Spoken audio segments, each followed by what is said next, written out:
عزیز طلباء و طالبات، اردو زون میں خوش آمدید۔ کے پی کے بورڈ کی جماعت نہم کی درسی کتاب میں ہم نے حمد شروع کر رکھی ہے۔ اس حمد کے چند اشعار ہم کر چکے ہیں۔ فنی محاسن کے ساتھ ہم نے مفہوم جانا، تشریح کی، موضوع جانا۔ آج ہم اس حمد کے بقیہ اشعار جو ہیں ان کی تشریح کریں گے۔ بیٹا یاد دہانی کہ یہ صنف سخن میں یہ ایک نظم ہے، جبکہ اس کی خیت پابند نظم کی ہے۔ شاعر کا نام الطاف حسین حالی، جبکہ نظم کا نام حمد ہے۔ تو شروع کرتے ہیں۔ شعر نمبر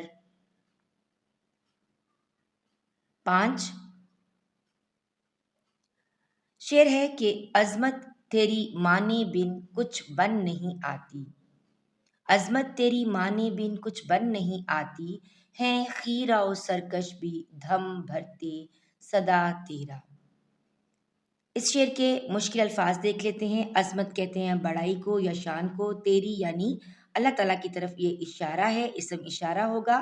مانے یعنی تسلیم کرے، یقین کرے۔ بن کا مطلب ہوتا ہے بغیر۔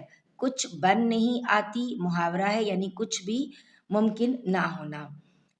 خیرہ کا مطلب ہوتا ہے حیران رہ جانا، ششدر رہ جانا۔ سرکش کہتے ہیں نافرمان کو۔ دم بھرتے یعنی ذکر کرتے ہیں، تعریف کرتے ہیں۔ سدا ہمیشہ۔ اس شعر کا مفہوم کچھ یوں ہے کہ انسان اس وقت تک حقیقی کامیابی حاصل نہیں کر سکتا جب تک وہ اللہ تعالیٰ کی عظمت کو دل سے تسلیم نہ کر لے۔ حتیٰ کہ جو لوگ نافرمان اور سرکش بھی ہوتے ہیں وہ بھی اللہ کی قدرت کے سامنے بے بس ہیں اور کسی نہ کسی طرح اسی کا ذکر کرتے رہتے ہیں۔ بیٹا بات کریں اس شعر کے موضوع کی، تو اس میں جو موضوع بیان ہوا ہے وہ ہے اللہ تعالیٰ کی عظمت اور اس کی ہماگیری۔ یعنی جو اللہ کو تسلیم نہیں کرتے وہ بھی اللہ کی عظمت کو تو مانتے ہیں نا، جو سرکش ہیں، جو گستاخ ہیں، تو اللہ کی عظمت کو مانتے ہیں۔ اس شعر کے فنی محاسن دیکھتے ہیں۔ اس میں صنعت تضاد کا ذکر ہوا ہے، یعنی سرکش اور دم بھرنا، ان میں تضاد ہے، یعنی نافرمانی کے باوجود تعریف۔ پھر صنعت تکرار کا استعمال ہے، بن کی تکرار سے زور پیدا ہوا ہے۔ اس میں سادگی اور پرکاری ہے، یعنی الفاظ آسان ہیں اور مفہوم گہرا ہے۔ اس میں صنعت حسن تعلیل کا استعمال ہوا ہے، یعنی کامیابی کو اللہ کی عظمت سے جوڑا گیا ہے۔ مبالغہ آرائی سے کام لیا گیا ہے، یعنی خیرہ و سرکش کے لیے بھی اللہ کا ذکر کرنے کی بات کا تذکرہ ہے۔ تو یہ تو ہو گئے اس شعر کے فنی محاسن۔ یعنی حسن تعلیل بیٹا یہ ہوتا ہے کہ کسی چیز کی ایسی وجہ بیان کرنا جو کہ حقیقت میں اس کی وجہ نہ ہو، بلکہ شعر کو خوبصورت بنانے کے لیے استعمال ہو، اس شعر کو خوبصورتی بخشے۔ ٹھیک ہے، تو یہاں پر انسان کی کامیابی کو اللہ کی عظمت سے جوڑا گیا ہے۔ بڑھتے ہیں اس شعر کی تشریح کی جانب۔ تو بیٹا یہ شعر اللہ تعالیٰ کی کامل قدرت اور انسان کی محتاجی کو ظاہر کرتا ہے۔ شاعر اس میں یہ بتاتا ہے کہ کامیابی، عزت اور کچھ بننا صرف اسی وقت ممکن ہے جب انسان اللہ کی بڑائی کو دل سے مان لے۔ اگر کوئی شخص سرکش ہے اور نافرمان ہے تب بھی وہ اللہ کی قدرت سے باہر نہیں جا سکتا۔ وہ بظاہر انکار کرے گا مگر اس کا دل اور اس کی فطرت اللہ ہی کی طرف جھکتی ہے، یعنی وہ اللہ ہی کی طرف جو ہے وہ اپنے آپ کو مائل کرتا ہے۔ یہ شعر جو ہے نا انسان کی عاجزی، ایمان اور اللہ پر یقین کی طرف بھی اشارہ ہے۔ یہ شعر اگر ہم دیکھیں تو اللہ کی بے پایاں عظمت کو بیان کرتا ہے۔ شاعر کے مطابق کامیابی اور حقیقت میں کچھ بننا اسی وقت ممکن ہے جب انسان اللہ کی بڑائی کو دل سے مان لیتا ہے۔ یعنی اگر کوئی شخص غرور کرتا ہے یا نافرمانی میں مبتلا ہے تب بھی وہ اللہ کی قدرت سے باہر نہیں جا سکتا، اس کا دل کہیں نہ کہیں اللہ کی طرف مائل ہے۔ قرآن مجید سے اگر حوالہ دیکھیں تو سورہ زاریات میں ہے کہ اور میں نے جنات اور انسانوں کو صرف اپنی عبادت کے لیے پیدا کیا۔ اس آیت سے یہ معلوم ہوتا ہے کہ انسان کا اصل مقصد اللہ کو ماننا اور اسی کی عظمت کو تسلیم کرنا ہے۔ تو قرآن کے حوالے سے بھی اگر آپ اس میں تشریح میں ایڈ کرنا چاہیں تو آپ یہ آیت کا ترجمہ لکھ سکتے ہیں، یعنی آپ بتا سکتے ہیں کہ انسان جو ہے اس میں اللہ تعالیٰ کی جو عظمت کو تسلیم کرنے کے لیے قرآن کا یہ حوالہ دیا جا سکتا ہے۔ پھر اگر آپ حدیث مبارکہ سے کوئی حوالہ دینا چاہیں تو آپ یوں لکھ سکتے ہیں کہ نبی صلی اللہ علیہ وآلہ وسلم نے فرمایا، جس نے اللہ کے لیے عاجزی اختیار کی اللہ اسے بلند کر دیتا ہے۔ تو اس حدیث سے ثابت ہوتا ہے کہ اللہ کی عظمت کو ماننا اور عاجزی اختیار کرنا ہی اصل کامیابی کا راستہ ہے۔ ٹھیک ہو گیا بیٹا، یہ تو ہو گئی اس شعر کی تشریح۔ حوالے کے طور پر اگر آپ اشعار لکھنا چاہیں تو لکھ سکتے ہیں، وہ ایک سجدہ جسے تو گراں سمجھتا ہے، ہزار سجدوں سے دیتا ہے آدمی کو نجات۔ یا پھر آپ یوں بھی لکھ سکتے ہیں، نہ پوچھو عظمت رب کا کوئی کنارہ ہے، ہر ایک ذرہ یہاں اس کا ایک اشارہ ہے۔ تو یہ دونوں اشعار دیکھ لیں، ان میں سے جو آپ کو یاد رہ جائے وہ آپ اس تشریح میں ایڈ کر سکتے ہیں۔ اچھا بیٹا، اس شعر سے ریلیٹڈ نا کچھ کویسچن آنسرز دیکھ لیتے ہیں۔ اکثر آپ کو سوال میں جو ہے پیپر میں اسی طرح کے کویسچنز آئیں گے۔ تو سوال ہے کہ اس شعر کا مرکزی خیال کیا ہے؟ تو بیٹا اس شعر کا مرکزی خیال یہی ہے کہ اللہ کی عظمت کو ماننا ہی کامیابی کی اصل بنیاد ہے۔ تو آپ نا میں کوشش کر رہی ہوں کہ اشعار کے ساتھ ساتھ میں ان کے سوالات بھی ڈال دوں۔ دوسرا شعر ہے کہ ماننے سے کیا مراد ہے؟ تو اس شعر میں ماننے سے مراد یہ ہے کہ دل سے کسی چیز کو تسلیم کر لینا یا دل سے کسی چیز پر یقین کرنا۔ تو اگلا سوال ہے کہ خیرہ و سرکش کن لوگوں کو کہا گیا ہے؟ بیٹا خیرہ و سرکش وہ لوگ ہیں جو کہ گستاخ ہیں اور نافرمان ہیں، جو اللہ کی بات کو نہیں مانتے۔ اگلا سوال ہے، شاعر کے مطابق کامیابی کس چیز پر منحصر ہے؟ تو بیٹا کامیابی اللہ تعالیٰ کی عظمت کو ماننے پر منحصر ہے۔ ٹھیک ہو گیا؟ سوال نمبر 5 ہے کہ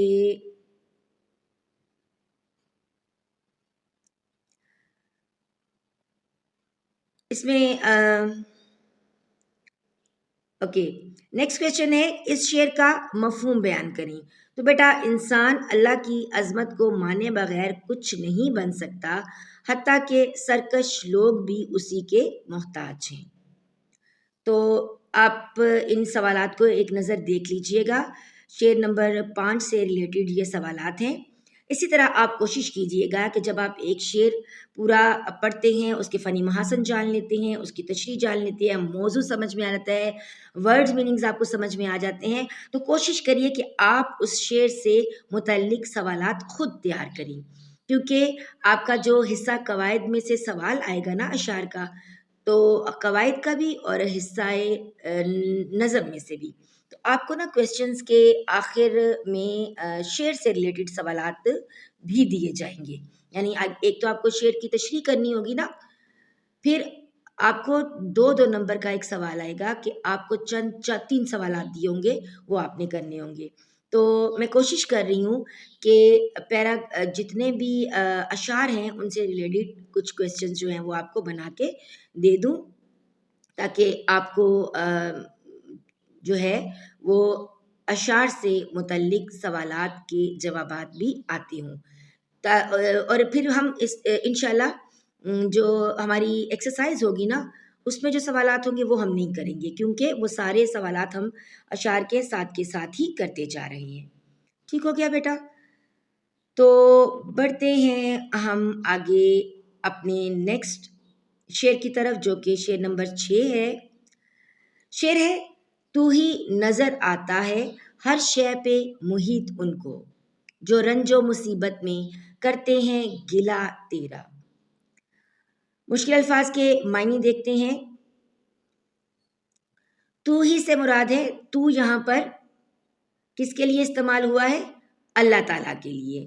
نظر آتا ہے دکھائی دیتا ہے، یعنی محسوس ہوتا ہے، ہر شے ہر چیز، محیط کا مطلب ہوتا ہے گھیرنے والا، یعنی ہر طرف سے احاطہ کیے ہوئے یا پکڑے ہوئے بھی کہہ سکتے ہیں، ان کو یعنی ان لوگوں کو، رنج و مصیبت دکھ اور پریشانی، گلہ کرنا شکوہ کرنا شکایت کرنا، تیرا یعنی اللہ تعالیٰ کا۔ ٹھیک ہے، مرکبات میں بھی شامل ہو جائے گا یہ رنج و مصیبت جو ہے، مرکبات میں بھی آپ اس کو ڈال سکتے ہیں۔ اب اس شعر کا جو مفہوم ہے نا وہ کچھ یوں ہے کہ جو لوگ دکھ اور مصیبت کے وقت اللہ سے شکوہ کرتے ہیں، دراصل وہ بھی اسی کو ہر چیز پر حاوی اور غالب مانتے ہیں، یعنی وہ اپنی پریشانیوں کا ذمہ دار بھی اسی کو سمجھتے ہیں۔ اس طرح وہ لاشعوری طور پر اللہ کی قدرت کا اعتراف کر رہے ہوتے ہیں۔ اس شعر کا جو موضوع ہے نا وہ یہ ہے کہ اللہ تعالیٰ کی ہماگیری اور انسان کی کمزوری، یعنی شکوہ اور شکایت کرنا۔ انسان کمزور مخلوق ہے نا تو اللہ سے شکوہ کرنے لگ جاتا ہے۔ فنی محاسن اس شعر کے دیکھتے ہیں، اس میں صنعت تضاد کا استعمال ہوا ہے، یعنی محیط اور گلا۔ محیط یعنی ہر طرف سے گھیرے ہوئے، اور گلا کرنا، شکوہ کرنا معنوی تضاد ہے۔ صنعت حسن تعلیل کا استعمال ہوا ہے، یعنی شکوہ کرنے کو اللہ کی قدرت کے اعتراف سے جوڑا گیا ہے۔ پھر اس میں سادگی اور جامعیت ہے، آسان الفاظ میں گہرا مفہوم۔